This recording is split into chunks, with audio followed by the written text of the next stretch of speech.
right, welcome to Code.org, Computer Science Discoveries, Unit 3, Interactive Games and Animations. We're going to be looking at Lesson 5 today, Variables. This is one of the most important concepts in this whole unit. So there are a handful of things that I refer to as the building blocks and the foundations of coding. Kind of starts with variables. So right away, you need to get rid of the notion that if you see variable, that it means you're solving an equation. Okay, that's how it's associated in math, but in coding, all a variable is just a named piece of memory that allows us to store information. So the cool thing about variables is we can create them. We can create as many as we want to, as long as we have enough memory available to us. And we can name them most anything we want to with certain rules in place. And then that allows us to be able to store information in a specific place so that we can point to it or call to it later on down the road when we need to. A variable can store text, it can store numbers, it can store objects or images. So mainly what we're going to focus on in this unit, we're going to start out with just numbers and text, but we will eventually start to do a little bit more with it.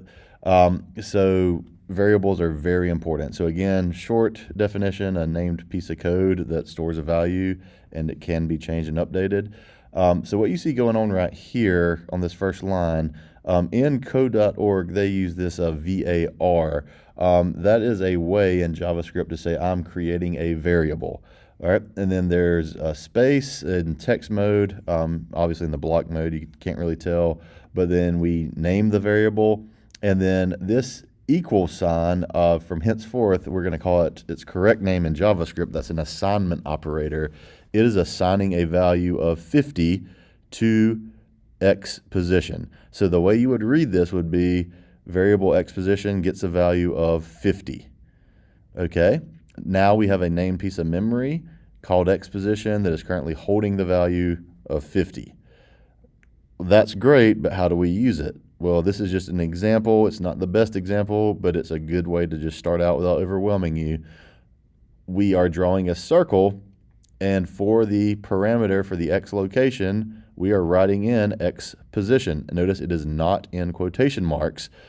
That is allowing code.org to read it as a variable or a function. It is being read as a variable for searching, and it finds that named piece of memory, and then it finds the value associated with it, 50.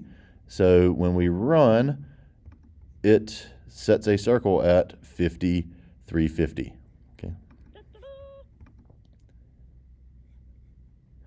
All right.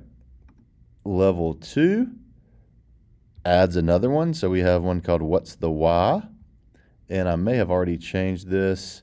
Yeah, so it's just a predict. So it's X position, 300, Y position, 100. We click run, we can turn our grid on, and there it is, 300, 100. The circle is drawn. So again, a second variable is just a named piece of code.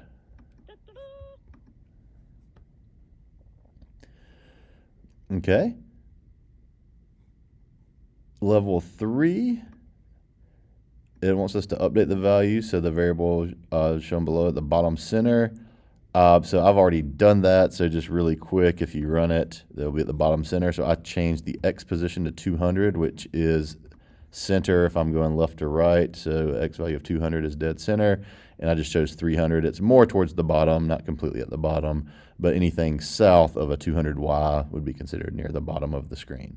All right, and then we just change those values and it updates here.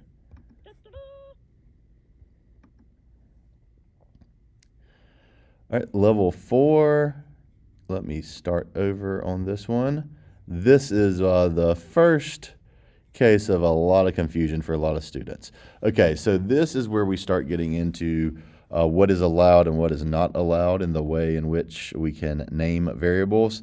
And I'm going to go through a couple of very important details with conventions for naming your variables. All right, first rule that this one is violating. You cannot have spaces in the name of your variable. So this is throwing an error. Regardless of what that is saying, it's like reading it as three different variables.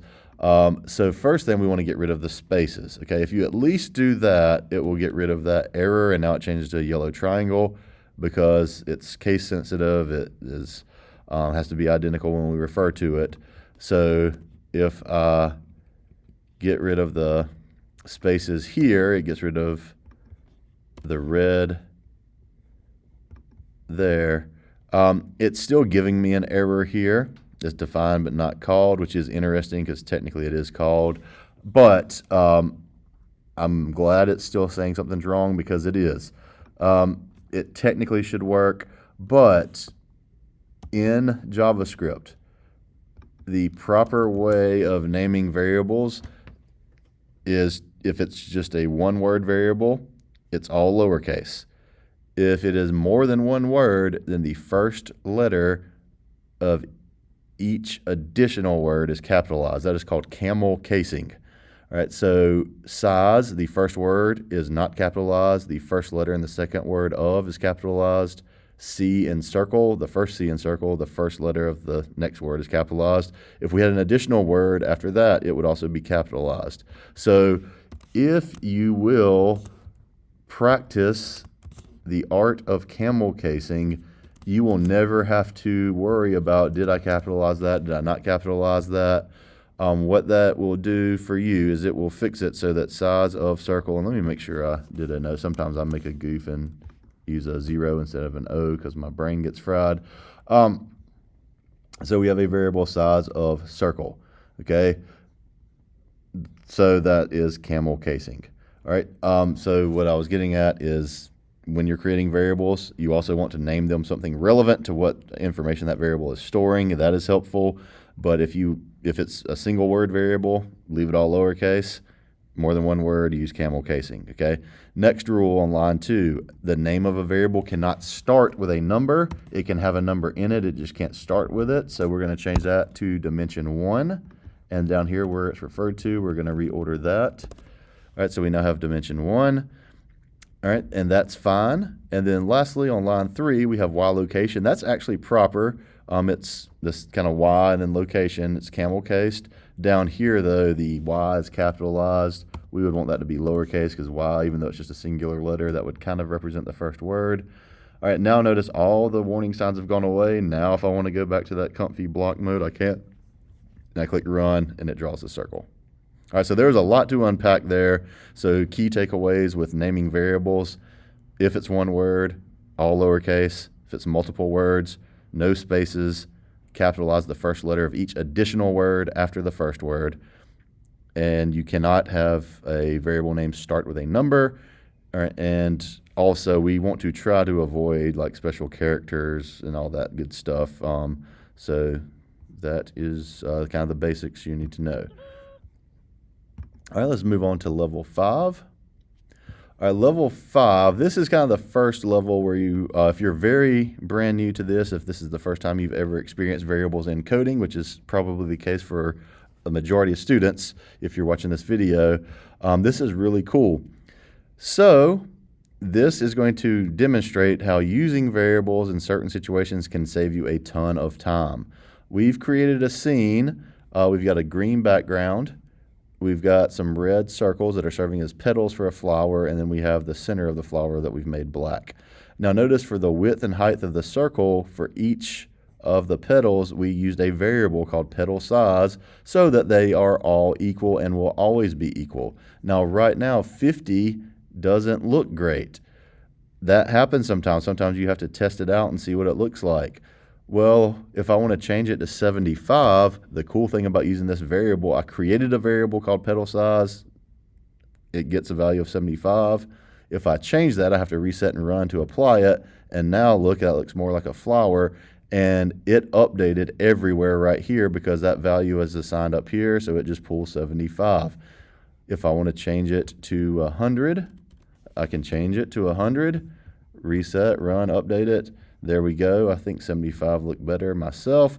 But the key takeaway there is that by using this variable, yes, it took slightly longer to type in the word petal size as opposed to typing in 50, 50, 50, 50, 50, 50. But now that I need to change it, I can change it once versus having to change it 8 times. So I saved myself 7 steps. And if you can imagine the scale of a more complicated program, you're all of a sudden talking about potentially saving yourself 20, 30, 40 steps. So using variables can be very efficient. Okay, so we've got some different challenges to walk through. Always confuse the practices with challenges. So let's run through this first one. I will start over from the beginning. Now, this says a circle size is being used. It wants you to change the value so it covers the whole screen. We're practicing with changing the size. I know most of you are thinking, well, why don't I just use background? That would be what I would do, but we're just pretending we are trying to accomplish this goal. So a circle the size of 400 is not quite filling up the space. So let's change it to 500, reset and run. Not quite, so let's change it to 600. And there it goes. So it's just showing you that you can change the value and it's applied there. We just saw that previously. All right, debugging the variable names. So this is another one where we want to fix some errors that are already in there for us. And I do enjoy the debuggings. Sometimes you learn by seeing what not to do. So when I try to run, I get an issue. We can't figure out what X is. Okay, we have a casing issue, lowercase x, lowercase y, but when it's referred to down here, it's switched to uppercase. That needs to be a lowercase x. That needs to be a lowercase y. And now it works. We are done. Okay, debugging unused variables. Okay, this one I have not done yet, so we can start over from the beginning. Okay, so I've got 3 variables that are declared. Notice these are yellow triangles. Yellow triangles usually mean, hey, I can run it, but something's not right. So we have a variable called ear size, a variable called eye size, and a variable called center. However, none of them are being used. So what I need to look for is, okay, well, where do I think I see these being used? Well, ear size is 80. If I look, I see 80. These are 2 circles. It's probably where the ears are being drawn. So rather than doing 80, I'm going to use ear size. And if you are smart, you will copy and paste instead of grunting it out like I am, but I've already started, okay? 15, I look down here, okay, that must be my eye size. So I'm going to replace those.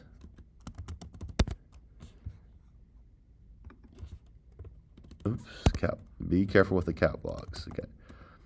Okay, and center is 200. I'm going to assume anything that has a value of 200, I can make center. Oops, not that. So Control Z is our friend when we accidentally do something we don't want to.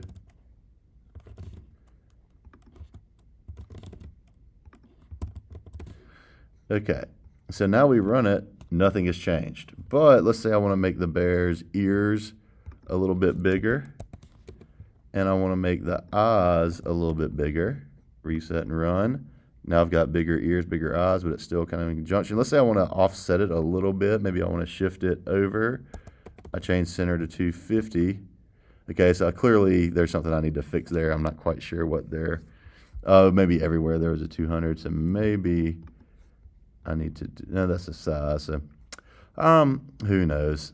That one always got me, but oh, that would be why. Okay, never mind. But for now, it works. And maybe I just want this circle to perhaps be in the center, just the nose. I'm not quite sure, but you kind of get the idea of being able to actually use the variables. Okay, the last one. We have got another stoplight challenge. All right, so this one, I don't know how in the world this would ever happen. We have no named variables that have values and no name, and then we used them down here, so we want to try to match it up. Okay, so I'm going to click run one time, and realize I can't run it because I'm referring to variables that don't exist. So I'm going to look at the final image and see if I can figure out what's going on. So I've got an ellipse that is color 1, and it's at 200, 100. So let me go to 200, 100. So that's probably my red circle. So that means red is color 1. Okay, then I have one at a rectangle. That's no fill. That's fine. Okay, this next one I've got color 2. I've got 200, 200. That looks like that's orange. So that will be color 2. And that means green must be color 3. And size must be 100. And I am good to go. I turn the grid off. You can see the border. Okay, kind of a backwards way of doing that, but just showing you, again, the use of variables.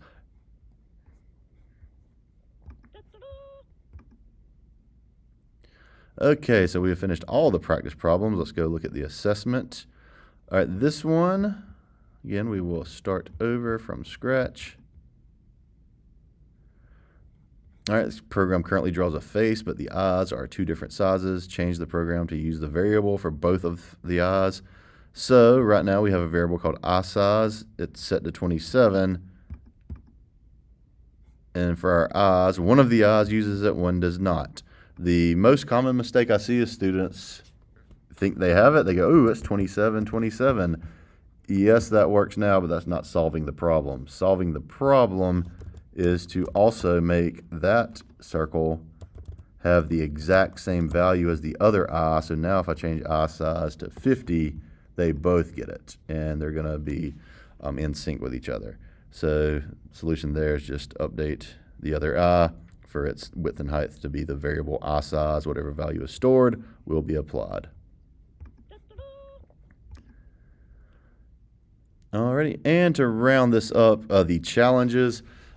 For this particular problem, I'll walk through kind of have some stuff set up already. This is not perfect by any means. We're just practicing using variables. I just made my quick version of the pizza using the shape and filling it yellow.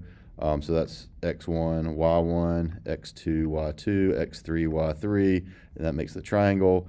For the arc, I made it brown. It's down here, so kind of the xy. We've got the width and the height, so that's the kind of 375 across, so almost all the way across. The height at its maximum point would be 75, and then the kind of start-stop would be the rotation from 0 to 200. So that's what kind of curves it a little bit. So that is the arc for the crust, and then I just have some random, say random. I could do better making it randomized each time, but we have some red circles. I just used a variable called size so that all my pepperoni pieces are at the same size.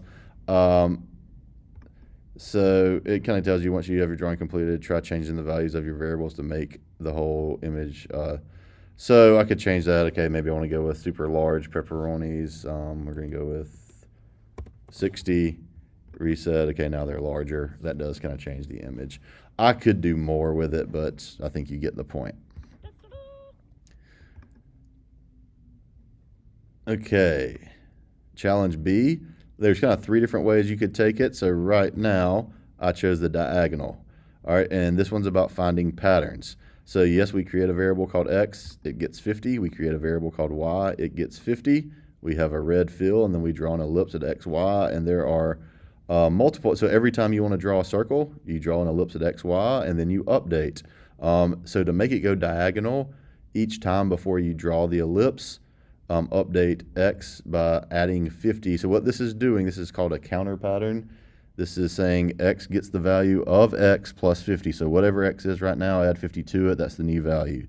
Same for y. So if you increase both x and y, it moves diagonally. If you only increase x each time and just get rid of the y's completely, it'll move horizontally. I think that's how this one starts out. If you are asked to do it vertically, then get rid of the x variable or just leave it at 50, and then just update the y each time and only change the y, and that'll make it stack vertically.